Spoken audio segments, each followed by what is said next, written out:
Good evening. I want to thank you all for coming tonight. My name is Steve Ulaki. I'm the Dean of the Film School. I wanted to say a few words about somebody who I'd like to dedicate the evening to, and that is my very dear friend Henry Bermel, who passed away on Monday. Some of you may have known Henry. He was exec producer on Homeland. He was a novelist, screenwriter, writer, director, producer, a fantastic human being, and one of the most talented people I'd ever met. I would like to dedicate this evening to Henry's memory.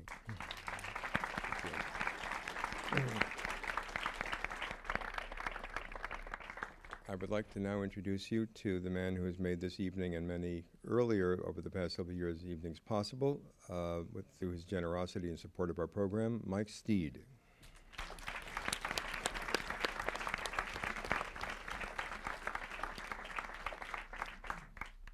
Thank you very much, and good evening to everyone. Carol Steed and I are delighted to be the sponsors of the Steed Symposium, which focuses on the business of the business, bringing to students the interdisciplinary aspects of the film business in both traditional and non-traditional ways. And this is the 8th year for the symposium, and the second year in which the thank you. And it's the second year in which the Loyola Marymount School of Film and Television has brought this program to the greater Los Angeles community. We welcome everyone here this evening from Los Angeles and beyond, and I want to particularly thank CAA for their support of this effort by providing such a terrific venue for tonight's program. Thank you, CAA. It strikes me that this year's topic of game changers, media, history, and social change is even more relevant when you consider LMU's mission of social justice as articulated by the Society of Jesus and the Religious of the Sacred Heart of Mary. We have some really wonderful panelists led by people who have told great and entertaining stories that leaves the viewer with real issues to think about, debate, and later are moved to action or maybe inaction. Really tremendously talented people here tonight that will inform, educate, and bring a call to action. I thank the panelists who come from varied and distinguished backgrounds and whose path to success are just as interesting as the stories they write and support. I thank Steve, who as Dean of the School of Film and Television at LMU has thrust the Steed Symposium into a real-life issues all towards helping students with their transitions into the new world. There is no greater calling than lighting the spark of a creative spirit toward a greater good. Thank you.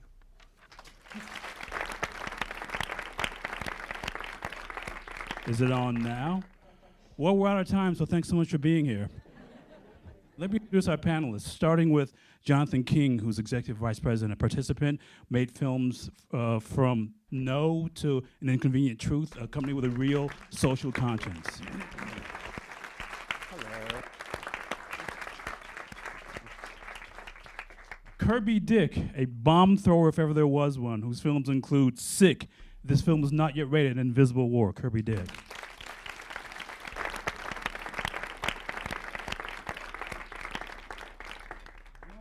Who was basically at ground zero of reality television. You heard of a show called American Family, PBS. She was there at the beginning, and her films also include Eileen Wuornos, a documentary that actually inspired the fiction film, Joan Churchill.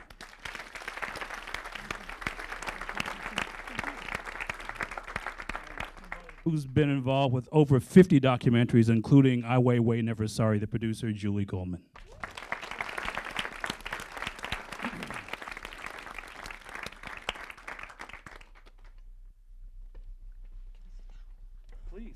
Join me here. Let me start with you.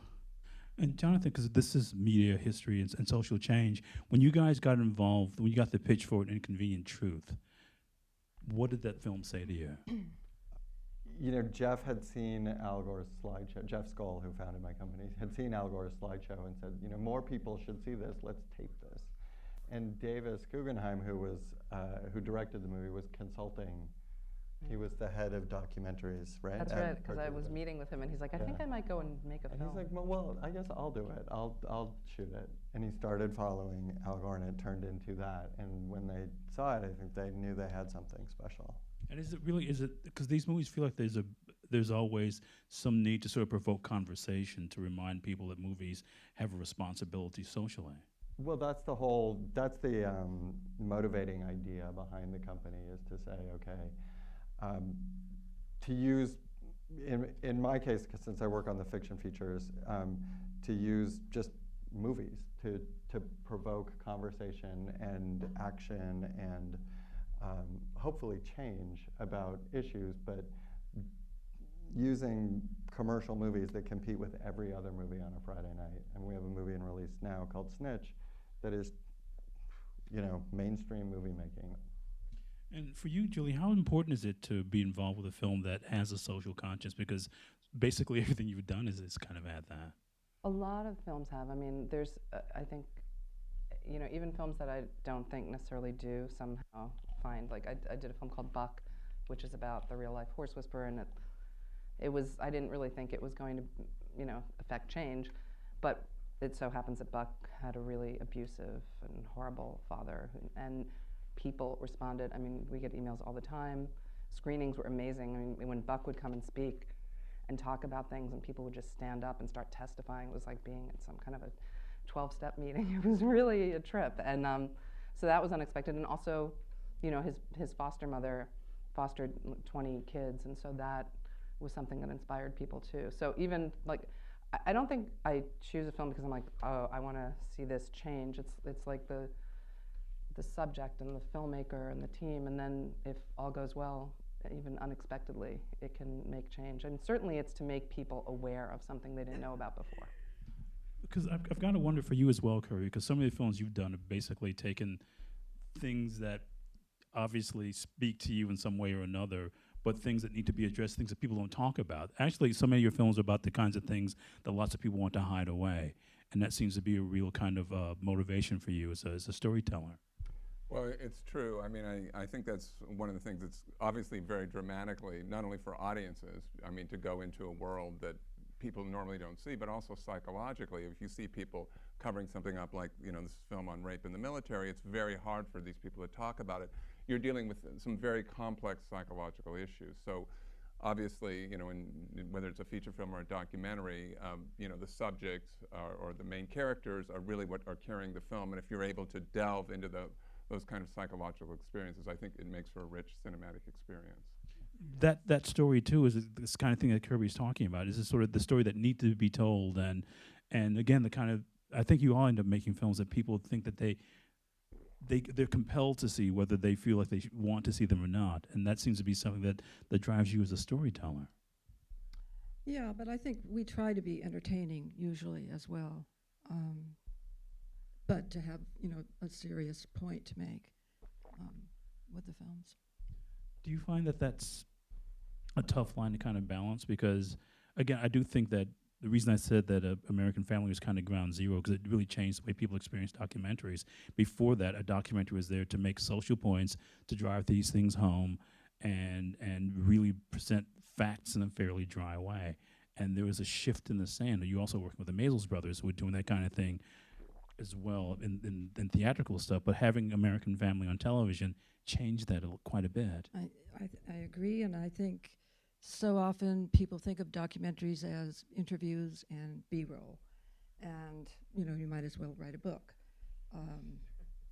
But the kinds of films that I have always done have been very experiential, and you're following things, you're uncovering things pretty much in real time, and you're putting the audience through the same journey that you're going on. It's a journey of discovery, and it can be fascinating and moving and all kinds of things, including amazingly funny. Yeah. And I just want to say, I think that she's exactly right. I think it's that unpredictability that is what makes documentaries so fascinating, is that you really don't know what's going to happen. And you see that, particularly in the kinds of films that you make. that you know, it's like, you know the filmmaker is equally surprised and is scrambling to put something together. And even in the editing room, still scrambling. The films are made in the editing room. That's what you're saying too, Curry, about when making a documentary, because it really does become a different film once you start cutting it. I mean, you really find out what the subject is or is not. How many times, for you, I'll start with you, does the film change in the cutting for you? Become a totally different film? Not only in the editing room, but just In the shooting. you go in, you always have a preconception. You try not to, but you do. And if you're not willing to go where the subject takes you, you're not going to make a good film. So you're constantly reconceptualizing as you go, and that goes all the way through to the editing as well. Oh, well, I mean, the way I approach the film is that, I mean, you sort of have a sense of what the story might be, and you do have to think that through before you go into it, otherwise you won't know where to look. But at the same time, I sort of have this philosophy: if I can conceive of something that I can shoot, that I might possibly use, I just make myself shoot it, because you just don't know when you get into the editing room. I mean, you're absolutely right. I mean, everything changes. You have a scene that you think you would never use, you cut it together, and it blows people away. So it is the writing stage of the true writing stage of documentary. Let me ask you, Jonathan, because you're talking about snitch, and I just wonder for you, when people come to you, they tend to try to come to you with pieces that they think will appeal to you because of subject matter first. Does that tend to be the kind of pitch you get more often than not? Usually I get, several times a day, someone will call and say, I've got the perfect participant movie, and I know I'm going to pass on it. Because it may be, but the truth is, like, Jeff started Participant to make documentaries. He gives a ton of money away. He supports social entrepreneurs around the world who are inventing ways to make the world a better place through new businesses. And so his whole mission in life is to make the world better, and he does it in a lot of different ways. What I do is one part of that, which is to make narrative feature films about it. And if those films aren't successful in the marketplace, then it's a waste of his money, because it could be spent elsewhere doing good work. Talking about a producer making first contact, and is that something you've done in a number of cases in the films you've worked on too? Sure, yeah. I mean, we'll divide that up a lot of times, kind of like who's gonna go out and make the calls and try to find, a lot of times we'll do the logistical, contact the people that you're gonna want to interview, a congressman or that type of a thing, and have that first contact. If it's the characters in the film, more often it's the director. And sometimes it's just you're working for years to try to get somebody to, we tried to get Lou Engle for God Loves Uganda for 2 years. When you're doing a movie like Invisible War, where even the people in the film are basically talking about it as like a kind of incest, how do you pitch that and go out and find the money? Well, it was a challenge. I mean, we had a little bit of money. We actually, my producer and I actually put money in to make this film. And there was still, I mean, even in 2010, there was still this fear of taking on the military. Sure. It was even on the liberal side. And we were actually astonished, because we knew what we had. We didn't know how the film was going to be, but we knew how explosive this issue was and how covered up it had been. And there was still that fear. But we just sort of had faith. I mean, I sort of get in a position where if I feel like I know how to make the film and I really want to make it, I just feel I'll get money one way or another. In fact, I sort of take the attitude that it's actually harder to come up with a really good idea and figure, a good subject, and figure out how to attack that subject. That's actually more difficult in some ways than getting the money. Is it because, again, when you get a subject that's kind of scary, like something like that, you basically, it's got to be basically an exercise of will to get people to give money, isn't it?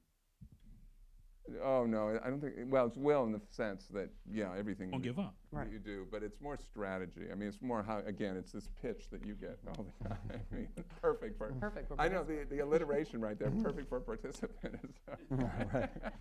But, yeah, I what's mean, coming. then, I mean, you really have to really evaluate, what the funding source is and what they want, and do as much background research as you can, and, talk to as many people who've worked with these funders, and try to tailor it to them, because they get so many pitches all the time that, and you really, it's like you're judging it within 15 seconds. I mean, that's not because you're just a closed-minded person, it's because you have to do this all the time. So you have to figure out how to get over that hurdle, and it's a lot of research. And you have 5 budgets, depending on who. Right. It's true. The real budget. Oh, absolutely. Your dream budget and then the budget you're actually going to make it for. And You know, 3 in basically, how between. many cans of potato chips will you eat while you're making the movie, right? Yep. Or I not. gotta ask you, Jonathan, what was the best pitch you ever got for a movie that you didn't make? That I didn't make. That is a great question. The best pitch for a movie, it was actually not a good pitch, but it was a sort of a lesson in pitching. It was the producers pitched me Gran Torino in a way that made it sound like the most racist movie ever. It was the most racist Was movie kind of. ever. So you try not to be rude, and I was just saying, well, that doesn't really sound like our brand. And then they were like, oh, Clint Eastwood's going to star in it, and then you can't really back up and say, well, I'm sure it's going to be great. I had sort of declared my opposition to the idea of it on the grounds that it sounded really racist, and I couldn't undo that. Even like the sort of mercenary Hollywood executive in me was like, oh, well, you mean Clint Eastwood with a shotgun on the poster? But then I was like, you know what? My gut reaction was, that's a racist story, so I just didn't want to, I couldn't backpedal from that. But that was if we had invested in that movie, we would have made a lot of money, but Yeah, but I'm going to stop talking It's about that definitely movie off now. brand for you, though. but you would have hated yourself. We have microphones going around for questions. You guys have a question, get your arm up and we'll get a microphone to you. Is there a question out here? Right here in the... How much of a role has new media played as a secondary audience for your projects? Meaning like transmedia, making shorter pieces. I guess like you said, you would cut a bunch of characters out of the feature. Has there been any thought of putting them out as web movies, shorter pieces that have the same theme? I think in this case, they don't really work that way because out of context, it could seem really insensitive. Some of these stories, because of this, you need to have kind of a broader context, and you'd really need to create something around it. But we do have sequences that we've cut that are going to be, they're going to be DVD extras, actually, kind of more the traditional route. But I think they'll also go on online as well. And this film Manhunt that we did for HBO, we're going to pull scenes and have that on video on demand on HBO Go. So that kind of a thing that's happening is really interesting. That you can pull footage and scenes that you didn't use that you love, especially, and really kind of rescue them. But I think social media and transmedia, which is like kind of creating other material from your film, is definitely it's part of the pitch that you have to do a lot of times now. Is what's your transmedia project? What's your social action plan? And you haven't even started to make the film. So yeah, that's changed in the last few years. Okay, well, let's try this side. How big would you typically have a crew for your crew when you're especially asking hard questions? Some of the times we were doing these interviews, which were actually pre-interviews, but many ended up in the film. It was just me shooting and my producer interviewing, and oftentimes I work with my DP who does sound, for example, as well. And so you don't, you have to be careful. You obviously want to get the quality, but I like to keep things intimate, and even more so, I think, in verite situations.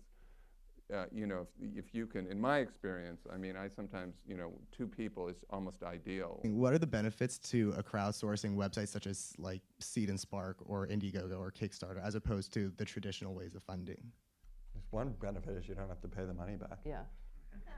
And the benefits is that you get this money, this, you know, this money that you can then use the way that you're talking about using it, and that's it. There's really, it seems like there are very little strings.